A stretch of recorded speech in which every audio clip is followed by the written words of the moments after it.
पूर्वी है, उन्हें पूर्वी सम्राट कहा जाता है और प्रेम गीतों में उनका सानी नहीं है, उनके जैसा कोई नहीं बात कर सकता है। तो ये जो गीत है इसमें मतलब इस गाने का ये है कि अंगूरी में डसले बिया नगिनिया इन ननदी, भाभी जो है अपनी ननद से कह रही है कि मेरी उंगली में नागिन ने डस लिया है ननद, तो जरा भैया को बुला दो, दिया जला दो, रोशनी कर दो, बेसिकली अपने मेरे सैया को इन्फॉर्म कर दो कि मेरी उंगली में नागिन ने डस लिया है, ताकि किसी बहाने पति जो है वो वापस आ जाए। तो पहले के जमाने में लोग बाहर जाते थे, पूर्व के देश जाते थे कमाई करने, तो ये एक अजीब सा श्रृंगार रस, एक औरत की वेदना है, लेकिन उसमें बहुत सारा रोमांस भरा हुआ है। वो कहना चाहती है कि अपने पति से मिलने के लिए उसको कोई भी बहाना लगाना पड़े तो वो लगाएगी, लेकिन ए ननदी मेरे पिया को बुला दो। तो वो कहती है पूर्व गए, पश्चिम गए, जहां भी गए कहीं भी विष हरने वाला नहीं मिल रहा है। अब देखो कि हम आगे क्या बोलने जा रहे हैं, सुनो तो ए ननदी।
जल बिन मछली की तरह तड़प रहा है और मेरा जो सेज है वो रेगनी का काट हो चुका है।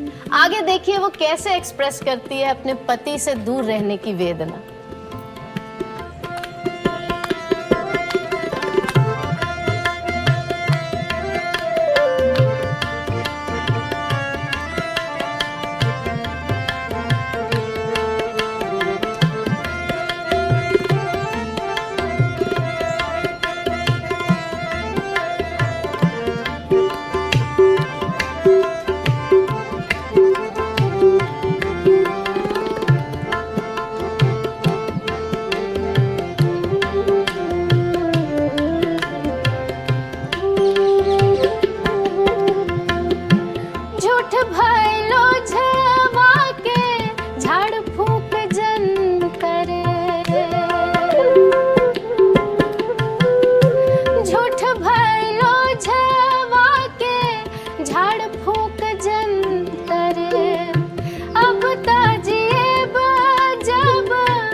पटना से पटना से बैदा बुलाए दा, हो नजर आ गई नी गुइया।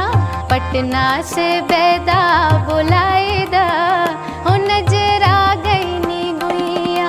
पटना से बैदा बुलाए दा, हो नजर आ गई नी गुइया। पटना से बैदा बुलाए दा, हो नजर आ गई नी गुइया। नजर आ गई नी गुइया, नजर आ गई नी गुइया, नजर आ गई नी गुइया। पटना से बैदा बुलाए दा, हो नजर आ गई नी गुइया। पटना से बैदा बुलाए दा, हो नजर आ गई नी गुइया। तो ये जो गीत है, इसका जो असल कारण है, let me take you back to that reason which happened in 1886। How? इस गीत के जो रचयिता हैं उनका नाम है महेंद्र मिसिर जी।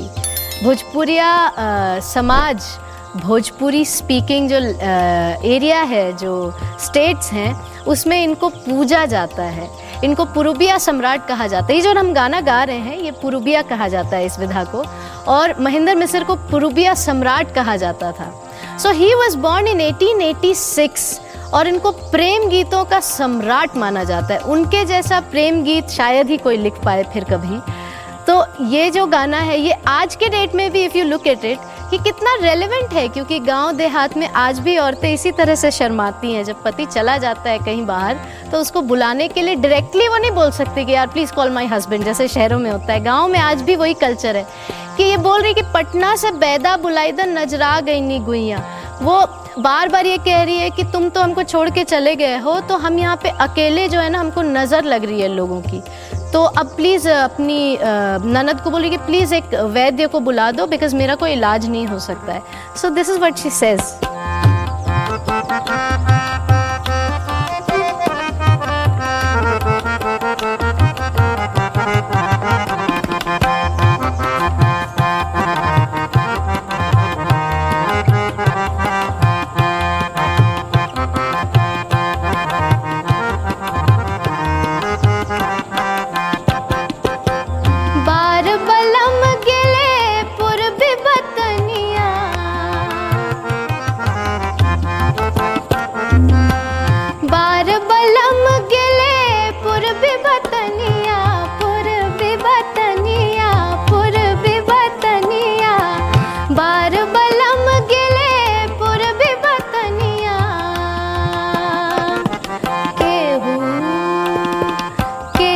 सने सचहु पायदा, हो नजर आ गई नी गुइया।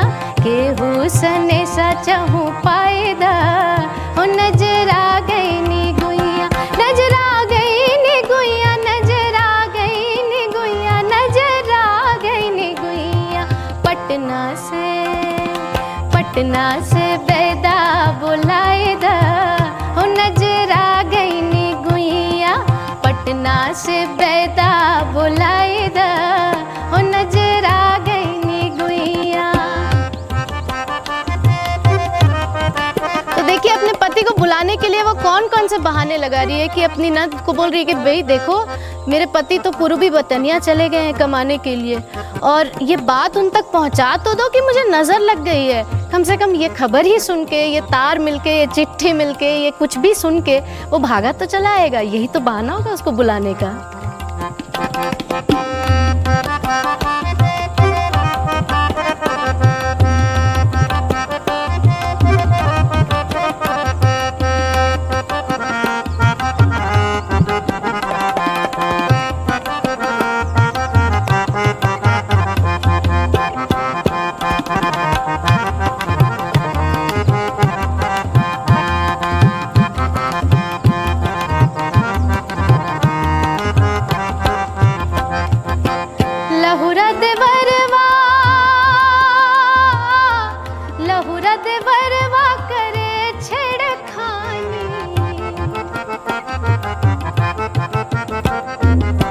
लहुरा देवरवा कर छेड़खानी, लहुरा देवरवा कर छेड़खानी। ओ सासू जी समझाए द, ओ नजरा गई नी गुइया, ओ सासू जी समझाए द, ओ नजरा गई नी गुइया, नजरा गई नी गुइया, नजरा गई नी गुइया, नजरा गई नी गुइया। पटना से बेदा बुलाए द, ओ नजरा गई नी गुइया, पटना से बेदा बुलाए द, ओ नजरा गई नी गुइया। तो वो अपनी सासू माँ को कहती है कि भाई ये जो नटखट देवर है ना मेरा, बहुत छेड़खानी करता है मेरे साथ, तो सासू जी आप इसको समझा दो। वैसे कोई भी लड़की को इतनी ससुराल से जब भी ससुराल की बात होती है तो ये परेशानी वो परेशानी, ये सब बहाने होते हैं। उसको सिर्फ रहना होता है अपने पति के पास, और अपने पति को किसी बहाने बुलाना ज़रूरी है। तो पहले देवर पे इल्ज़ाम, अब देखिए ननद को क्या बोलती है।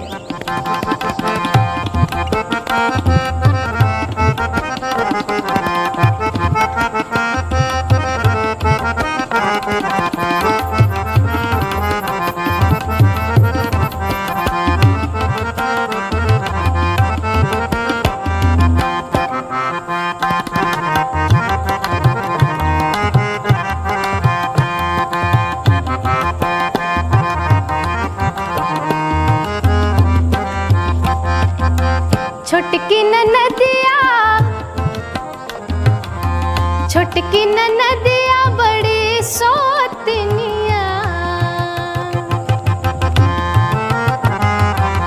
छोटकी ननदिया बड़ी सौतनिया, बड़ी सौतनिया, बड़ी सौतनिया, छोटकी ननदिया बड़ी सौतनिया, छोटकी ननदिया बड़ी सौतनिया, छोटको के गौना कराई द, ओ नजरा गई नी गुइया, छोटको के गौना कराई द, ओ नजरा गई नी गुइया, पटना से बेदा बुलाई द, ओ नजरा गई नी गुइया, पटना से बेदा बुलाई द, ओ नजरा गई नी गुइया, नजरा गई नी गुइया, नजरा गई नी गुइया, नजरा गई नी गुइया, पटना से बेदा बुलाई द, ओ नजरा गई नी गुइया, पटना से बेदा बुलाई द, ओ नजरा गई नी गुइया, नजरा गई नी गुइया, नजरा गई नी गुइया। कोने रंग मूंगवा, कोने रंग मोतिया, कोने रंग मूंगवा, कोने रंग मूंगवा, कोने रंग मोतिया, कोने रंग हो, कोने रंग ननदी तोरे बिरना हो जी।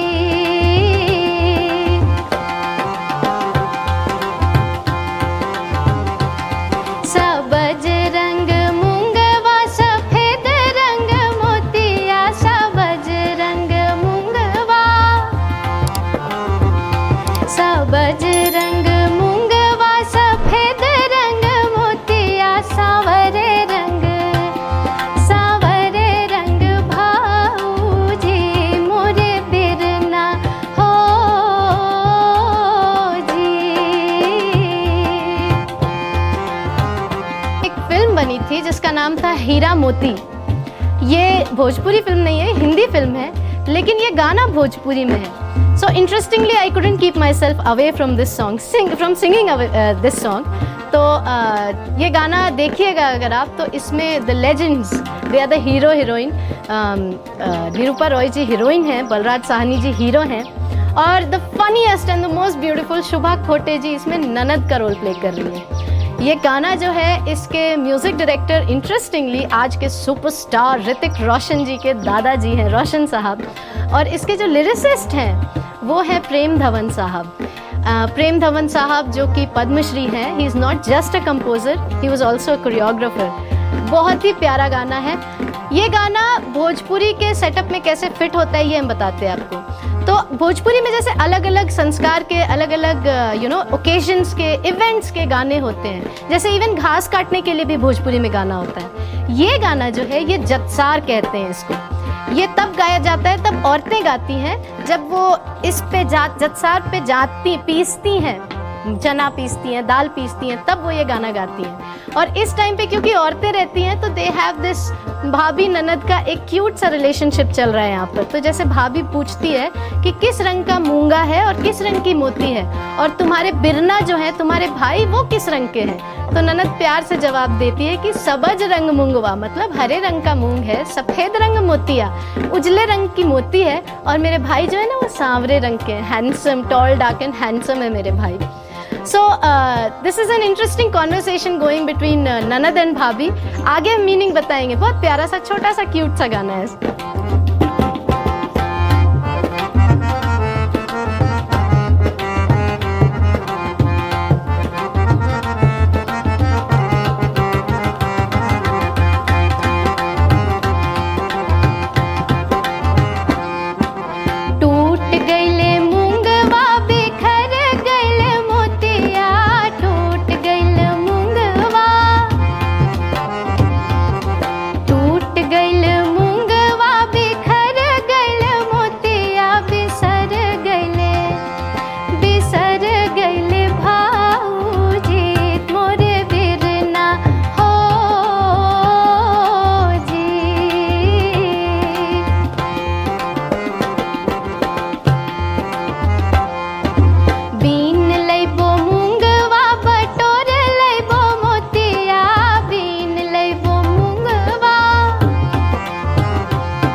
वो ननद बोलती है कि मूंग टूट गया और मोती बिखर गई, और भैया जो हैं वो भूल गए हैं, बिसरा गए हैं, रूठ गए हैं, अब क्या करोगी भाभी।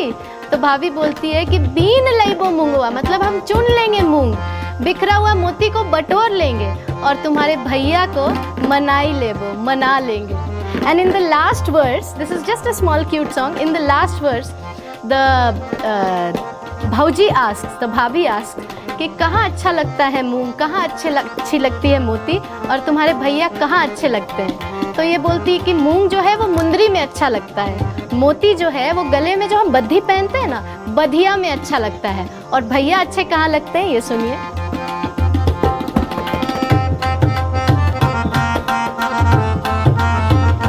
वाह,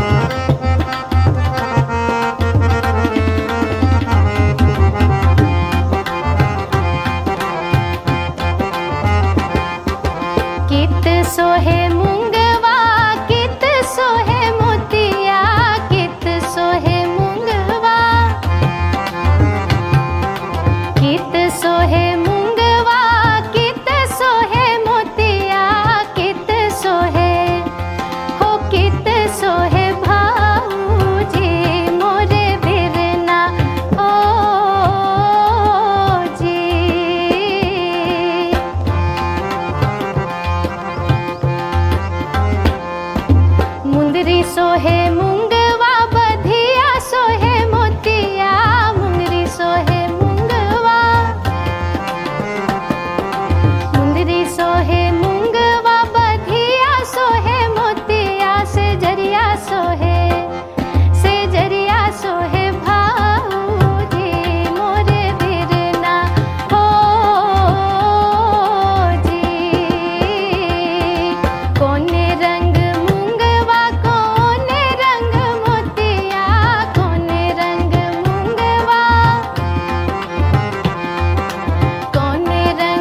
कोरी रे चुनरिया में दगिया लगाई गईले, मारे रे करजवा में ठेस। हो हंसी हंसी पनवा खियौले बेमनवा, हंसी हंसी पनवा खियौले बेमनवा, कि अपना बसरे परदेस। कोरी रे चुनरिया में दगिया लगाई गईले, मारे रे करजवा में ठेस। ये गाना मेरे लाइफ का सबसे बेहतरीन गाना है। In fact the go to song जिसको कहते हैं ना, कि जब आप किसी भी परेशानी में हो, किसी भी दुख में हो, या आप थोड़े से लो हो, तो आप कुछ सुनना पसंद करते हैं। ऐसा होता है अक्सर आर्टिस्ट के साथ, सिंगर्स के साथ। This is that song to me. ये इतना ख़ास है। दिस वॉज ऑलमोस्ट लाइक मेरे इनिशियल एक्सपोजर्स में से एक गाना था जो भोजपुरी के बारे में हम सुने थे, जाने थे। और कितनी बड़ी बात है कि इस गाने को मन्ना दा साहब ने और महेंद्र कपूर जी ने गाया है। हम लोग कभी सोचे भी नहीं थे कि भोजपुरी में इतने दिग्गज कलाकारों ने काम किया है। और ये फिल्म विदेसिया का गाना है। और इसके पीछे एक बहुत इंटरेस्टिंग स्टोरी है। ये कहाँ से इंस्पायर्ड था ये गाना, हंसी हंसी पनवा खियौले बेईमनवा। ये गाना कहाँ से आता है, आई विल टेल यू लेटर।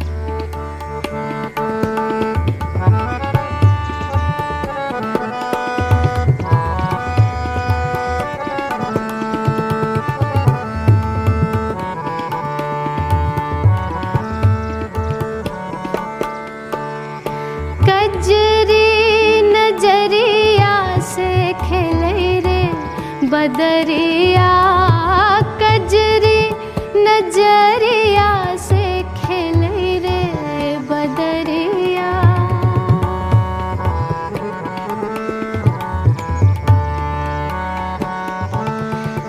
ओ कजरी नजरिया से खेले रे बदरिया, कजरी नजरिया से खेले बदरिया, कि बरसई रकतवा कनीर।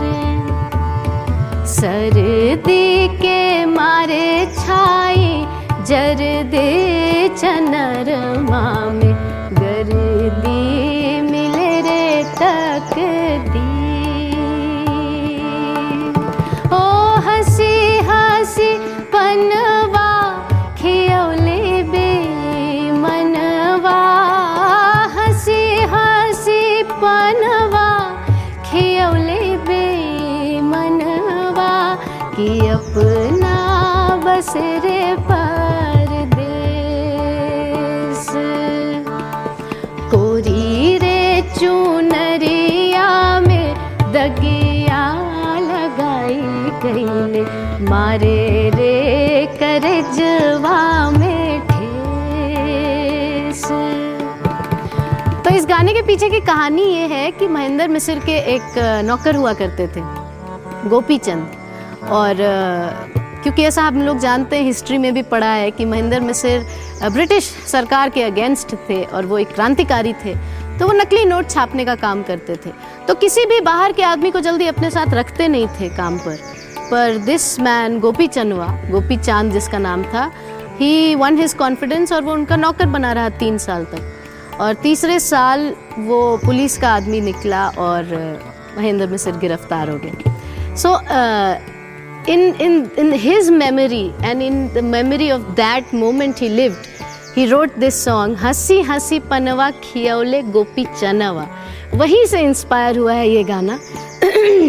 मेरा one of the most favorite tracks and I feel so good while singing it.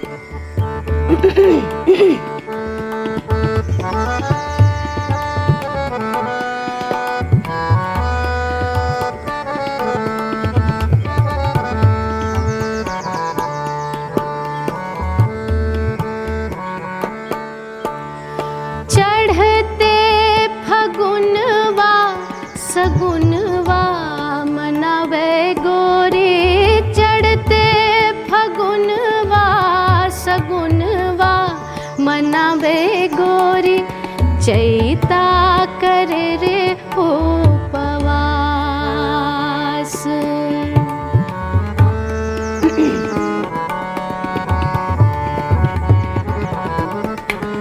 हो चढ़ते फगुनवा सगुनवा मनावे गोरी, चढ़ते फगुनवा सगुनवा मनावे गोरी, चैता करे रे उपवास।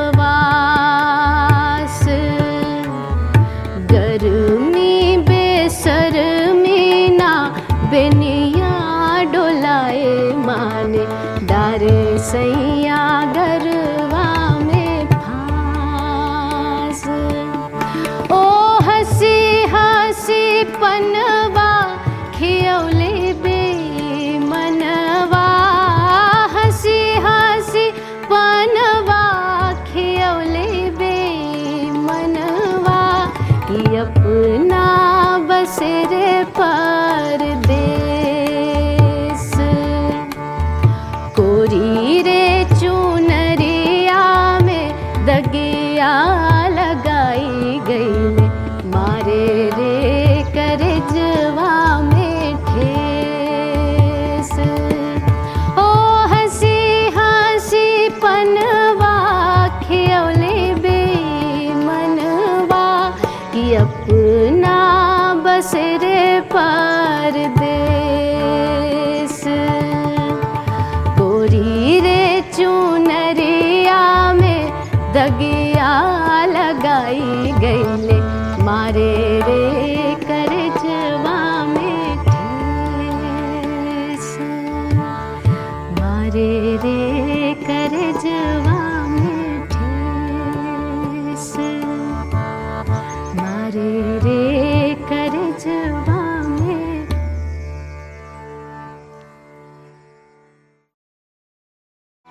मोरा पिछुआरुआ हो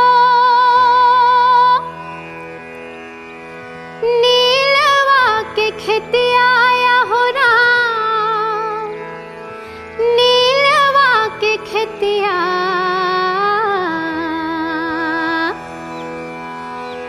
कि मोर बलमुआ हो, मोर बलमुआ हो, मोर बलमुआ हो, नीलवा रंग चुनरी मंगादा। मोर बलमुआ हो, नीलवा रंग चुनरी रंगादा। मोर पिछुआरुआ हो नीलवा के खेतिया हो राम, नीलवा के खेतिया। मोर बलमुआ हो, नीलवा रंग चुनरी रंगादा। मोर बलमुआ हो, नीलवा रंग चुनरी रंगादा। So it's a folk song, Sharda Sinha जी का गाया हुआ है, इसलिए ऑब्वियसली ये मेरा बहुत पसंदीदा है, जस्ट बिकॉज ऑफ हर। लेकिन इस गाने में एक और ख़ास बात है कि it's a very engaging song. इसका जो लिरिक्स है ना, ये वैसे तो कह सिर्फ एक ही इंसान की बात है, ये सिर्फ लड़के के दिल की बात है, लड़की के दिल की बात है, लेकिन सुन के ऐसा लगता है जैसे दो लोग कॉन्वर्सेशन कर रहे हैं। It is so engaging. अब इस गाने में लड़की कह क्या रही है? वो कहती है कि मेरे घर के पीछे जो खेत है वो नील की खेती है सैया, तो मेरे पिया मेरे लिए भी एक नीले रंग की चुनरी रंगवा दो प्लीज़। तो लड़की बीइंग लड़की, गर्ल बीइंग गर्ल, चुनरी तो रंगा जाती है उसके लिए, लेकिन परेशानी यहाँ अभी शुरू होती है। देखिए कैसे।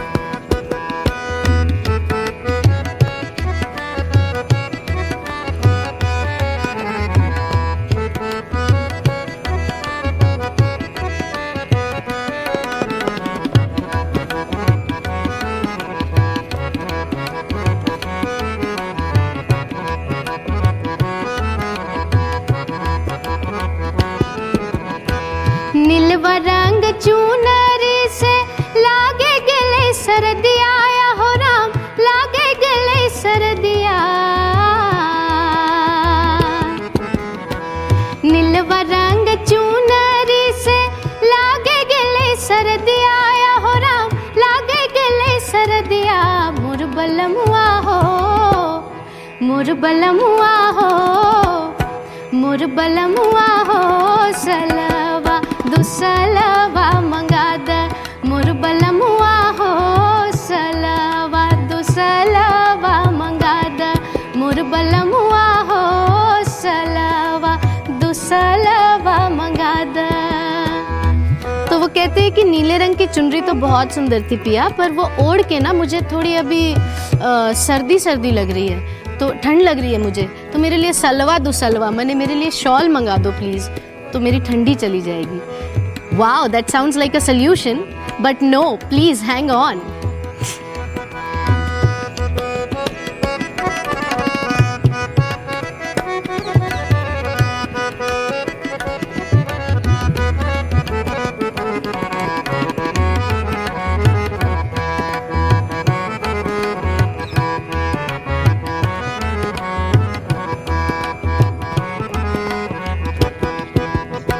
सालवा दुसलवा से लागे गिले गरमिया या हो राम, लागे गिले गरमिया। सालवा दुसलवा से लागे गिले गरमिया या हो राम, लागे गिले गरमिया। मोर बलमुआ हो, मोर बलमुआ हो, मोर बलमुआ हो, धीरे धीरे बेनिया डोला द मोर बलमुआ हो, धीरे धीरे बेनिया डोला द मोर बलमुआ हो, धीरे धीरे बेनिया डोला द। तो वो कहती है कि पिया मुझे ना साल 2 साल ओढ़ के बहुत गर्मी लग रही है, तो तुम धीरे धीरे ज़रा मुझे पंखा हाँक दो ना। अपने पिया से रिक्वेस्ट करती है कि धीरे धीरे मुझे पंखा हाँक दो। अब पिया पंखा हाँकते हैं कि नहीं हाँकते हैं, ये आप आगे सुनिए क्या होता है।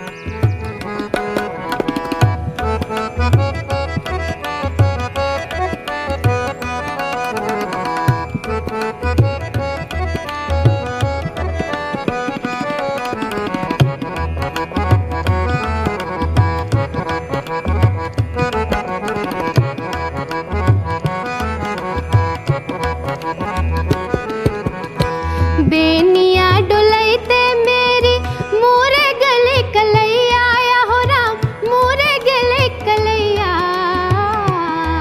तो ये कहती है कि सैया ये जो पंखा हाँकते हाँकते ना मेरी जो कलाई है कोमल सुकुवार, मेरी जो सॉफ्ट सॉफ्ट कलाई है वो मुड़ गई है। बेनिया डुलैते मोरी मोरे गले कलैया या हो राम, मोरे गले कलैया।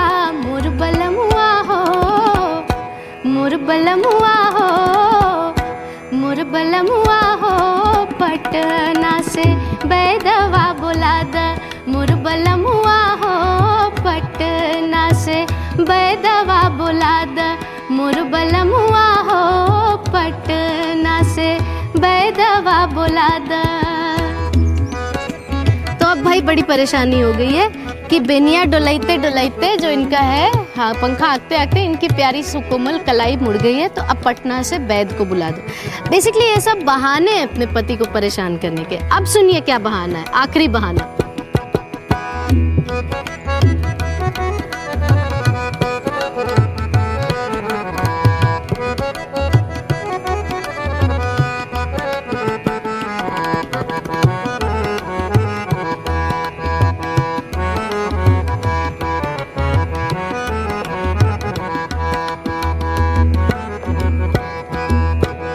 बैदवा त मांगे रामा लाख रुपया या हो राम, लाख रुपया। बैदवा त मांगे रामा लाख रुपया या हो राम, लाख रुपया। मोर बलमुआ हो, मोर बलमुआ हो, मोर बलमुआ हो, धीरे धीरे मोहरी भिजा द मोर बलमुआ हो, धीरे धीरे मोहरी भिजा द मोर बलमुआ हो। नीलवा रंग चुनरी रंगा द मोर बलमुआ हो, नीलवा रंग चुनरी रंगा द।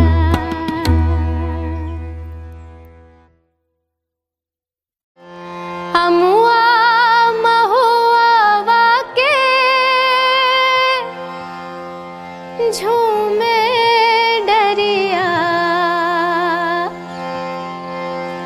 अमुआ महुआ वाके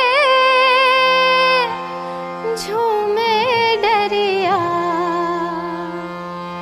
तनी तकन बलमुआ हमारो रिया तनी तकन बलमुआ हमारो रिया ए जी अमुआ महुआ वाके झूमे डरिया अमुआ महुआ वाके झूमे डरिया तनी तकन बलमुआ हमारो रिया तनी तकन बलमुआ हमारो रिया।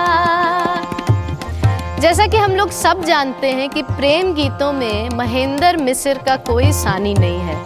The way he would describe that girls situation, पहले बहुत ऐसा होता था कि बलम जो है परदेश चले जाते थे कमाने।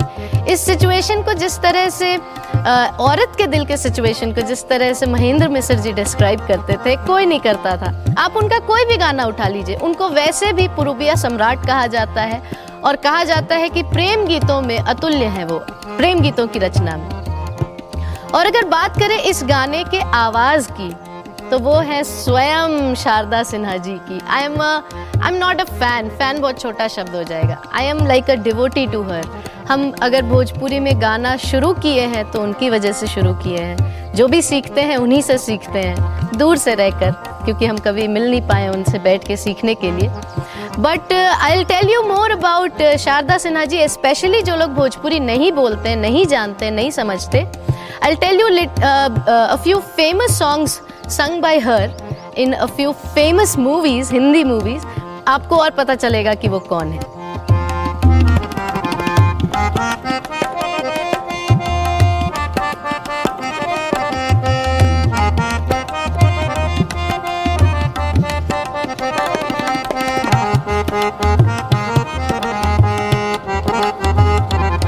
आहा,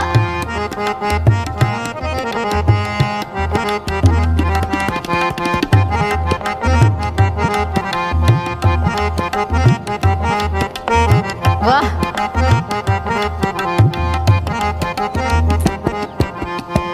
अमुआ मुजरी गैले महुआ को ताए गैले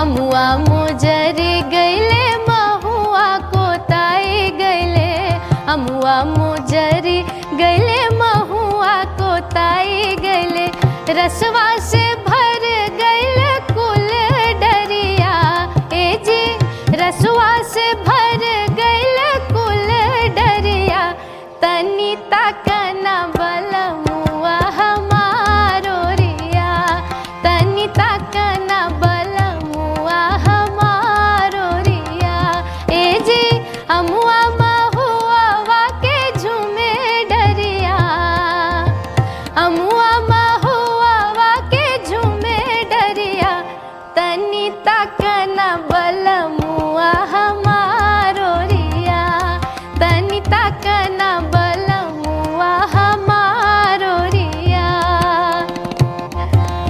तो शारदा सिन्हा जी की जब बात करते हैं, उनके गाए हुए फेमस बॉलीवुड सॉन्ग्स की बात करते हैं, तो सबसे पहला गाना जो आप तुरंत याद आ जाएगा आपको, वो है तार बिजली से पतले हमारे पिया, गैंग्स ऑफ वासेपुर फिल्म का। हम आपके हैं कौन फिल्म का वो गाना, बाबुल जो तुमने सिखाया, वो आइकॉनिक विदाई गीत। और एक गाना उन्होंने और गाया है जो मुझे अभी याद आ रहा है, बहुत गाने गाए उन्होंने, जो मुझे अभी इंस्टेंटली याद आ रहा है वो है मैंने प्यार किया में उनका एक गाना था। You tell me about it in the comments, वो कौन सा गाना था।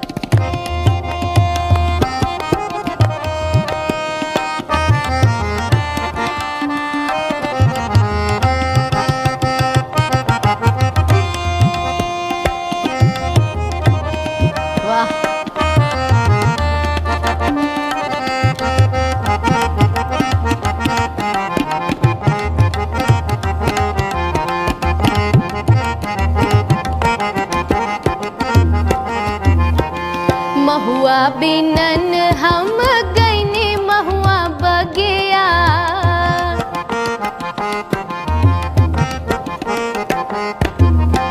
महुआ बिनन हम गईनी महुआ बगिया महुआ बिनन हम गईनी महुआ बगिया, रहिया दे छेक ले देवर पापिया, रहिया दे छेक ले देवर पापिया, तनी तक न बल मुआ हमारो रिया, तनी तक न बल मुआ हमारो रिया। ए जी हमुआ महुआ के झूमे डरिया, हमुआ महुआ के झूमे डरिया, तनी तक न बल मुआ हमारो रिया, तनी तक न बल मुआ हमारो रिया।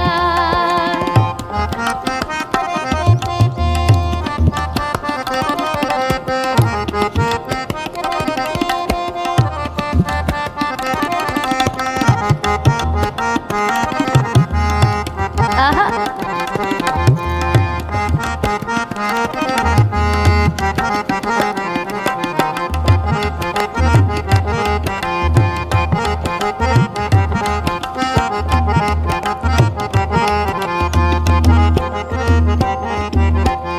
कोयली के बोली सुन मन बौराए गले,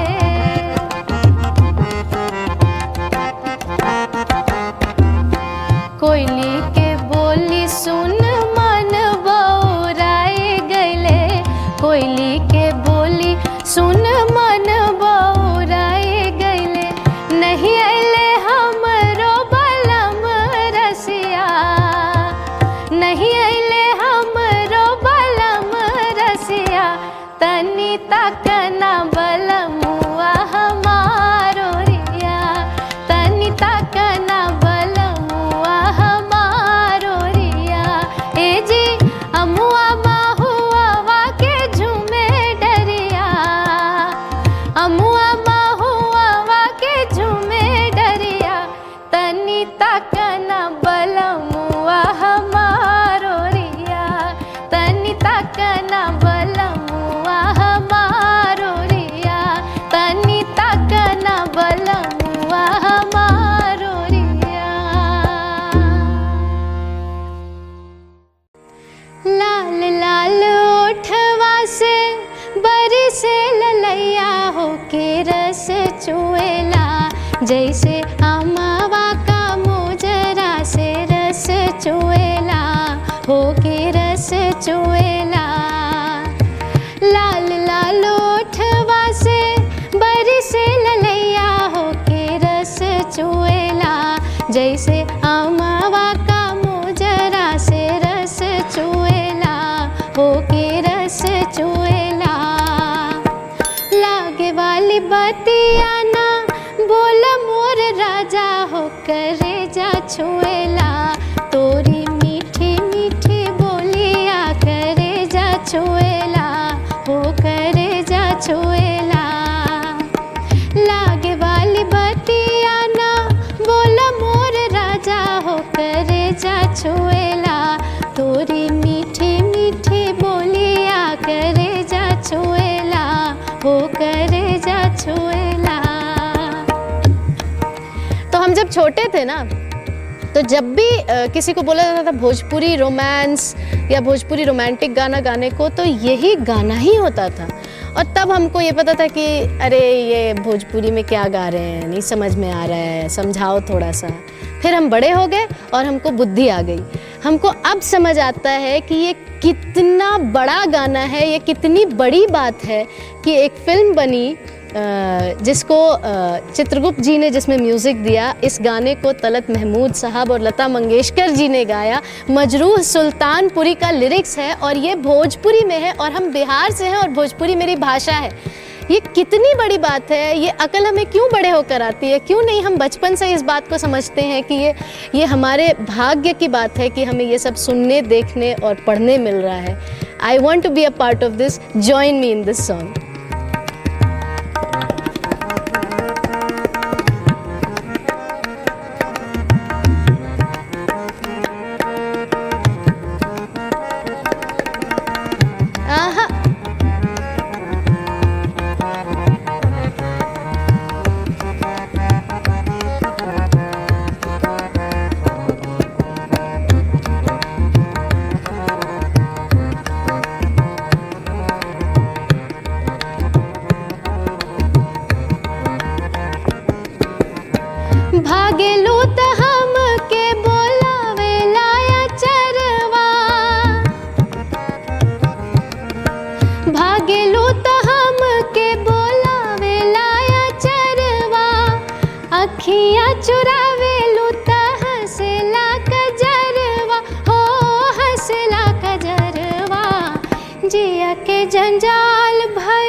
सुरतिया डगर रोकेला, जहाँ जाई तहाँ लोगवा डगर रोकेला, हो के रस चुएला, जैसे अमवा का मोजरा से रस चुएला, हो के रस चुएला।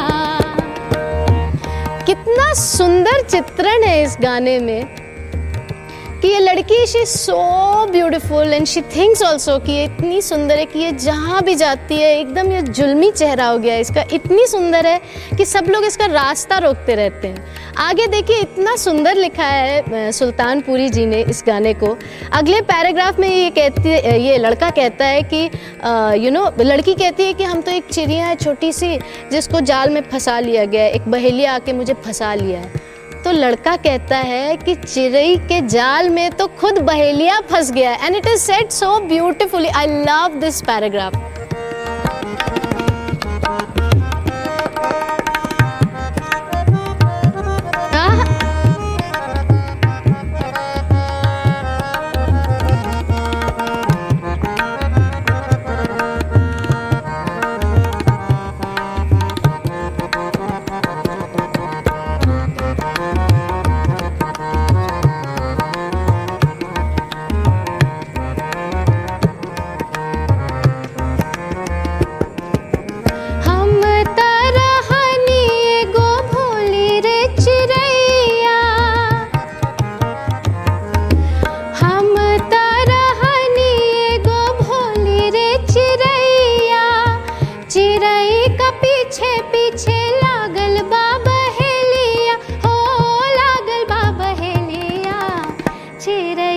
जलवा में फसल बहेलिया गोहार करेला, गोरी हम के छोड़ावा हो गोहार करेला, हो करे जा छुएला, तोरी मीठी मीठी बोलिया करे जा छुएला, हो करे जा छुएला।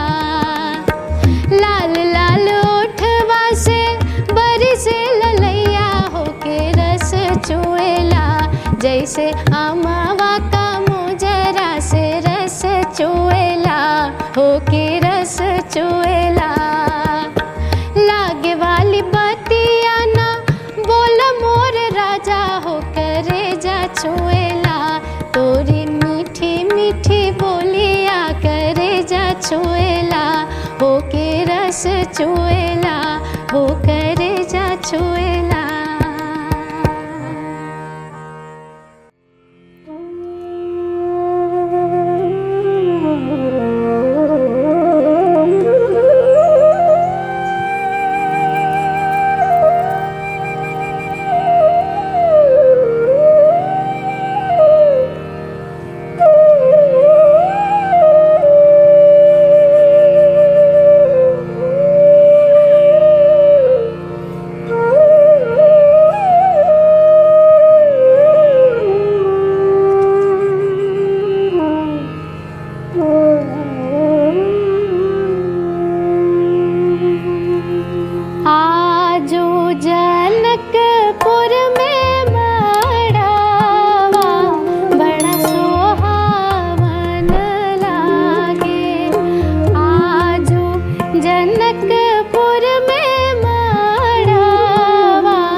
लोकगीत में संस्कार गीत बहुत सारे होते हैं। 16 संस्कार होते हैं हमारे यहाँ, जिसमें से एक संस्कार है विवाह संस्कार, और ये गाना विवाह संस्कार का है, जहाँ पर एक ऐसा चित्रण है, शादी का समय है, मंडप छादने की बात चल रही है, मंडपा छादन जिसको कहते हैं, और सीता को हल्दी लगाई जा रही है। और जनकपुर में, क्योंकि सीता और राम की शादी है, सिया राम की शादी है, तो जनकपुर का माहौल इस गाने के माध्यम से समझ में आ रहा है कि आज जनकपुर का माहौल बहुत सुहावन, बहुत सुंदर लग रहा है। सीता को हल्दी चढ़ रही है, सब कुछ बहुत लुभावन लग रहा है। और कैसे जनक राजा हरी हरी बांस कटवा रहे हैं, कैसे सुनैना माई के मन में आनंद का बाजा बज रहा है, ये सुनिए आगे।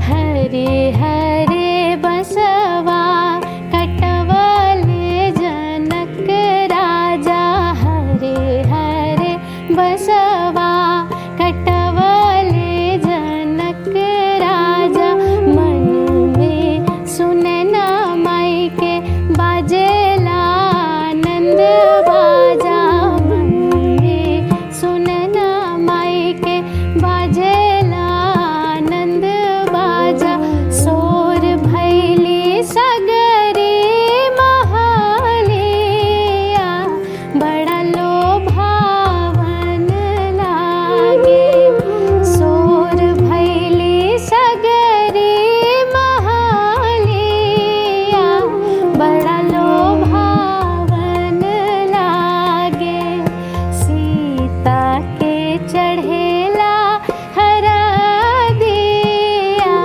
मन भावन लागे।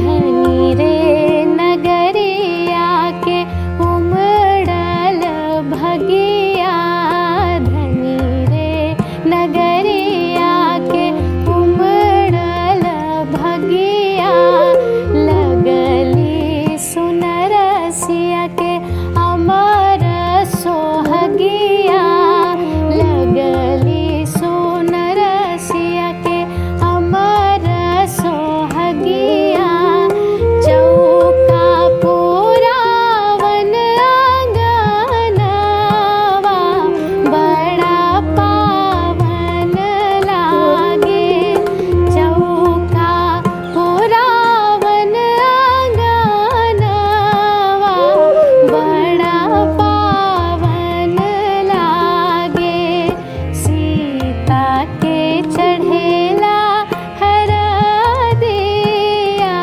मन भावन लागे।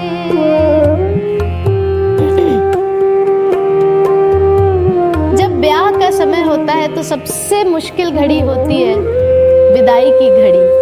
और यहाँ पर देखिए कितनी सुंदर बात हो रही है कि जब अपने आँखी के पुतरिया, मतलब अपने कलेजे के टुकड़े को हमको भेजना होगा नगर, तो मेरे अंदर क्या होगा, ये इमोशन कितनी सुंदरता से इस गीत में बताया गया है।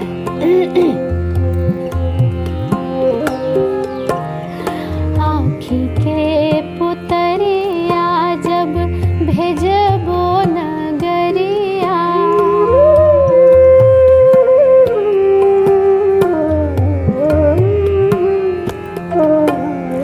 आँखी के पुतरिया जब भेजबो नगरिया, धरती दर के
यही ठैया मोतिया हेराय गइली रामा, कहवा में ढूंढूं यही ठैया मोतिया हेराय गइली रामा, कहवा में ढूंढूं यही ठैया मोतिया हेराय गइली रामा, कहवा में ढूंढूं यही ठैया मोतिया हेराय गइली रामा, कहवा में ढूंढूं यही ठैया रामा।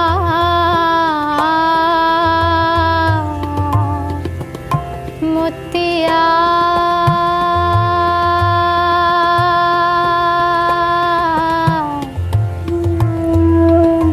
मोतिया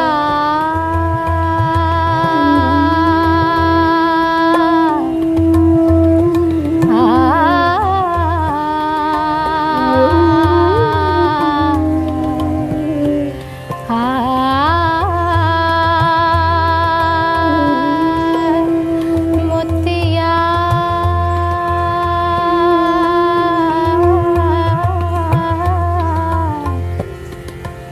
अब मोतिया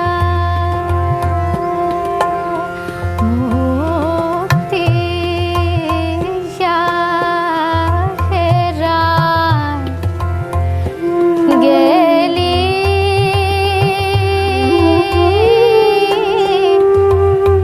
गेली रामा, अब मोतिया हेरा गेली, अब मोतिया हेरा गेली, मोतिया हेरा गेली रामा, कहवा में ढूंढूं यही ठैया मोतिया हेरा।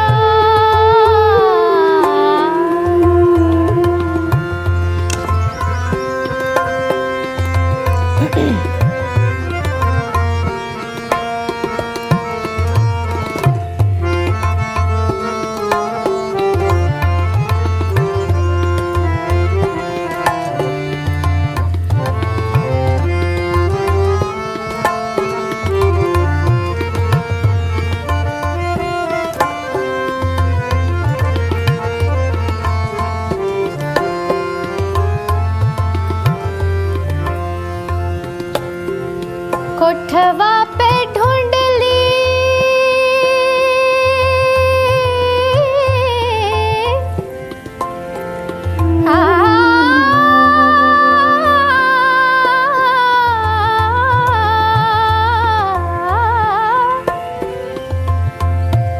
कोठवा पे ढूंढली, अटरिया पे ढूंढली, कोठवा पे ढूंढली, अटरिया पे ढूंढली, कोठवा पे ढूंढली, अटरिया पे ढूंढली, ढूंढ आइले सैया के सजरिया हो रामा, ढूंढ आइले सैया के सजरिया हो रामा, ढूंढ आइले सैया के सजरिया हो रामा, कहवा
पनिया के जहाज से पलटनिया बन आइहा पिया,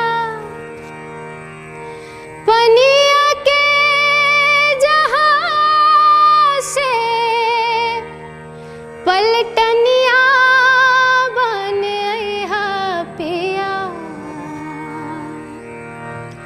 ले ले आइहा हो, ले ले आइहा हो, ले ले आइहा हो पिया से नूर बंगाल के हो, ले ले आइहा हो पिया से नूर बंगाल के, पनिया के जहाज से पलटनिया बन आइहा पिया, पनिया के जहाज से पलटनिया बन आइहा पिया, ले ले आइहा हो, ले ले आइहा हो, ले ले आइहा हो पिया से नूर बंगाल के हो, ले ले आइहा हो पिया से नूर बंगाल के, से नूर बंगाल के हो, से नूरा,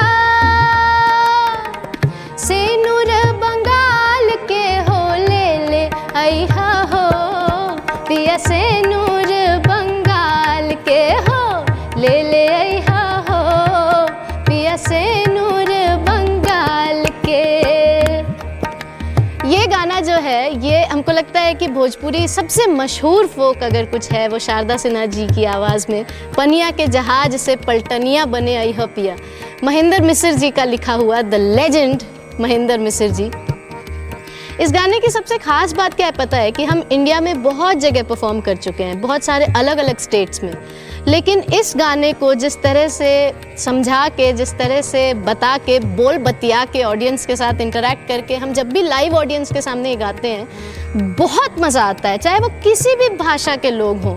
उनको जब ये कहानी, ये स्टोरी समझ आती है, छोटी सी कहानी है कि ये लड़की बोलती है पनिया के जहाज से पलटनिया बने आइहा पिया। जब लोग पहले जाते थे बाहर काम करने तो पानी के जहाज से घूमते थे, तो वो बोलती है कि जब आना वापस तो मेरे लिए क्या लेकर के आना। तो अभी वो बोलती है सेनूर बंगाल के, मतलब सिंदूर बंगाल से। तो जिस जगह की जो चीज़ फेमस है वो वहाँ के चीज़ों की डिमांड करती है अपने पति से। तो देखिए आगे वो क्या क्या डिमांड करेगी।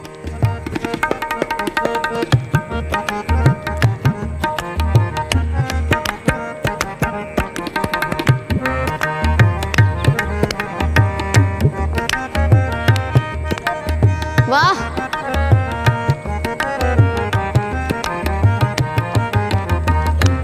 आहा आहा, वाह,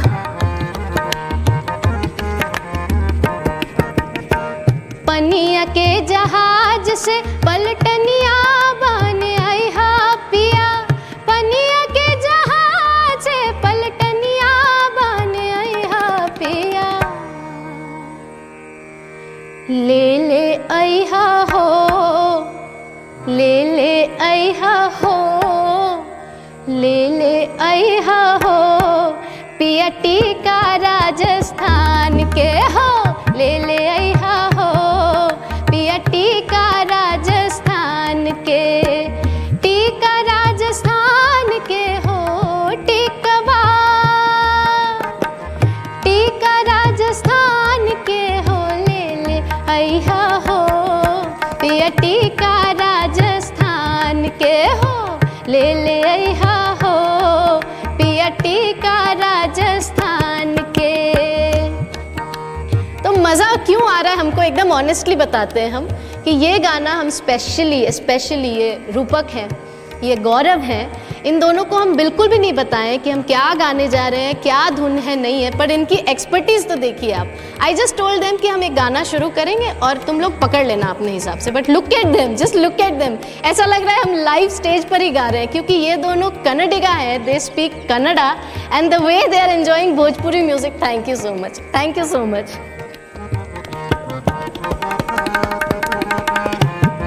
वाह, गौरव आज कमाल कर रहा है।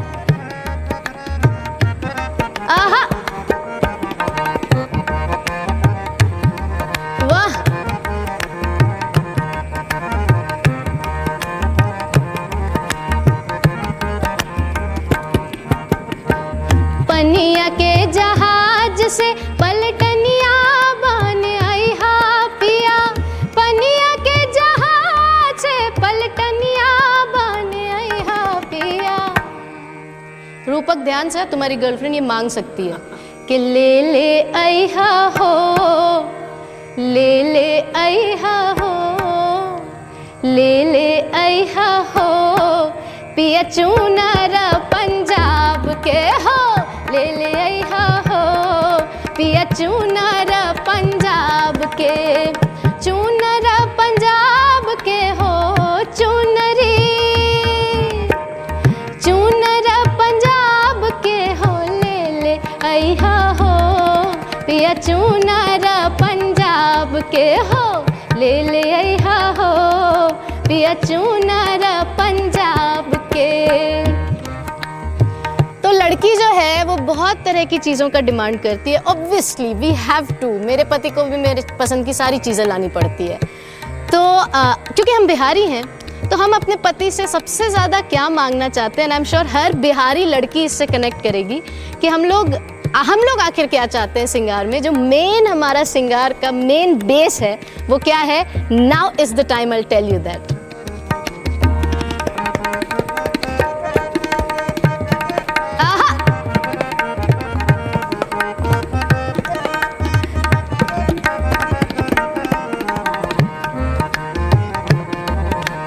क्या बात है।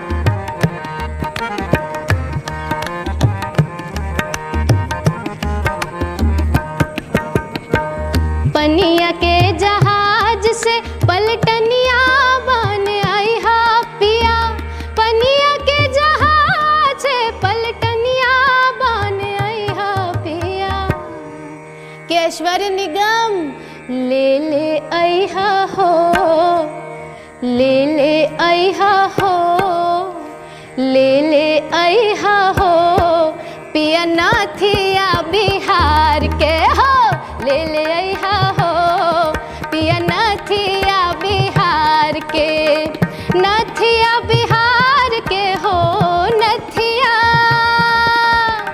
नथिया बिहार के हो, ले ले आई हा हो पिया नाथिया बिहार के हो, ले ले आई हा हो पिया से नूर बंगाल के हो, ले ले आई हा हो पिया टीका राजस्थान के हो, ले ले आई हा हो पिया चूनर पंजाब के हो, ले ले आई हा हो पिया नाथिया पिया नाथिया पिया नाथिया बिहार के। that was good, very nice।